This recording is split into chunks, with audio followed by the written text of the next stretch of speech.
My name is Kayla. I'm 25 and I am visually impaired.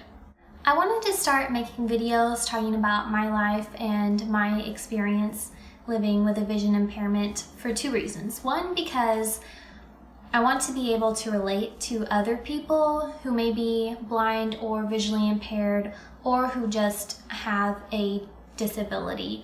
I know for me, I don't personally know very many people who are blind or visually impaired, and it's really helped me to see other people on the internet who are in a similar situation to me and that I've been able to relate to. It's been really helpful for me, so I hope that someone else would be able to relate to my videos and to my story and that it can help them.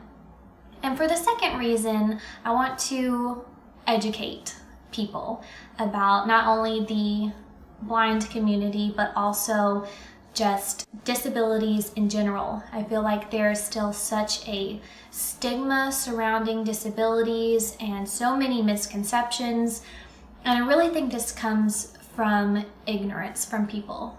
Someone just may not know a person with a disability, and all they have to go off of are stereotypes and portrayals in the media, which are usually really far from how it actually is.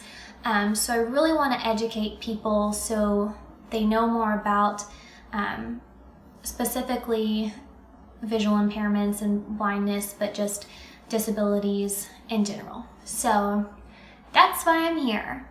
So for my first video, I just wanted to kind of talk about my diagnosis and how that affects how I can see. So I have retinitis pigmentosa, which literally means pigment on the retinas. How it's always kind of been explained to me is that your eye kind of takes a picture and then the retina sends that picture to the brain. So the retina is kind of like film, I guess. So mine has pigment or spots on my film that kind of distorts the picture that I'm seeing. So when I go to the eye doctor and they dilate my eyes and they can look at my retina, it looks kind of maybe like a bruised fruit or something, like a bad banana. I don't know if that's a very good description. So I don't see the spots, I don't see black spots or anything when I'm looking through my eyes. It just makes my vision kind of, I don't know, I hate to say blurry because I feel that like that's such a simple explanation for my vision, which is really complex, but for now we'll just call it blurry. And when I was little, people used to ask me, so when you see, is it just blurry? And I would say no, because for me, it didn't look blurry because it was as clear as I had ever seen anything. And I feel like for something to be blurry, you would have had to have seen it clearer at some other point in time in order for it to look blurry. So since I had never seen any clearer and it's just what I saw, it didn't look blurry. It was just what I saw. But now that my vision has gotten worse, I would say yes, it is blurry because I have something to compare it to, because I can compare it to how I used to see. So another thing about my vision is night blindness. I can't see anything in the dark. I've never been able to see in the dark. It's a very common thing with people with retinitis pigmentosa.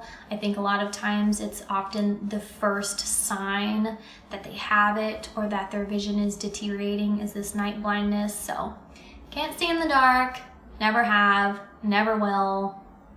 Oh well. And another thing is that I don't have peripheral vision. So I can't see like below me or above me or to the sides of me. It's kind of like I'm just looking through a box.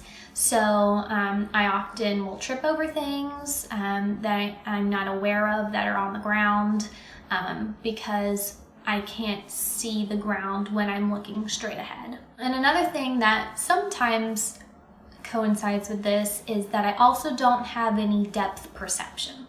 So it's hard for me to tell how far away something is or how close something is, or I don't know, it's kind of hard to explain. But like, for example, if there are steps, say I'm outside and it's concrete and there's steps and they're not marked, they're not yellow or red, or there's not an obvious handrail that I am aware of, I can't see them at all. Not only do I not see them in my peripheral, but if I am like looking down at them, down at the ground, and the steps are not marked, it's just the same color as the concrete all the way through, it just looks flat to me.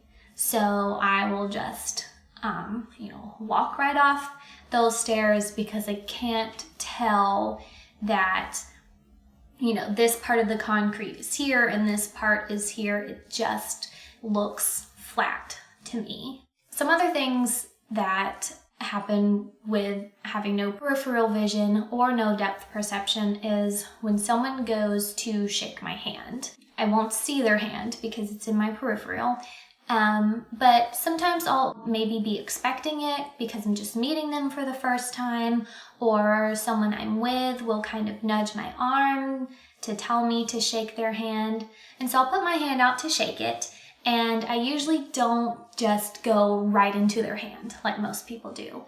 I'll maybe just kind of touch their fingertips, or I'm usually not way off, like way over here. I'm usually pretty close, but just not quite.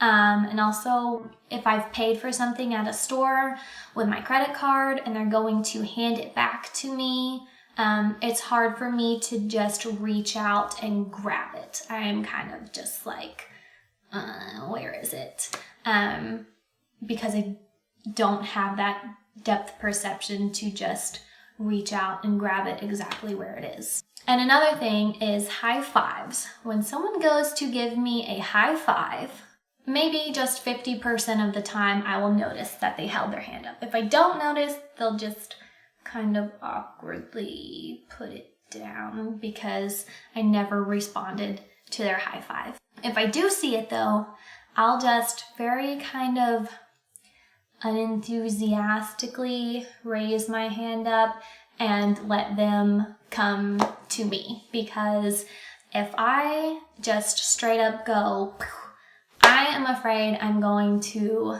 smack them in the face, or I'll just be awkwardly swatting the air because I'll miss their hand.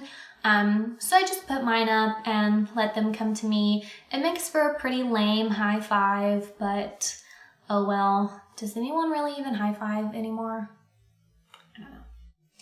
So last thing I'll kind of talk about in this video is I have somewhat of a lazy eye in my right eye. I believe this is because I really can't see much out of it at all. So it's kind of like a dud. My left eye is, I have a lot more vision in it, so I use it. So I think since the right eye isn't really being used, it just kind of floats over there. Since I'm not really using it to look at whatever I'm looking at, it just kind of is doing its own thing. I don't even know if you can see it in this video because it does it sometimes, but not all the time. And some people say that they notice it, and some people say that they don't. Sometimes I can tell when people notice it because I'll be talking to them and they'll do this kind of number. Like, who are you talking to? Because there's no one over there, but you're not looking at me. And so apparently in those situations it is very noticeable, and then it's very awkward for me. So that's kind of like just the basis of what my vision is like and how my diagnosis affects how I can see. I do plan on making another video in the near future where I talk about what I actually can and can't see and try my best to describe what I actually see. It's really complicated, it's very complex and very hard to explain, which is why I'm not going to try and do it in this video. I'm going to give it its own video. So if you're interested in that, I hope to see you back, and that's all for now. See ya.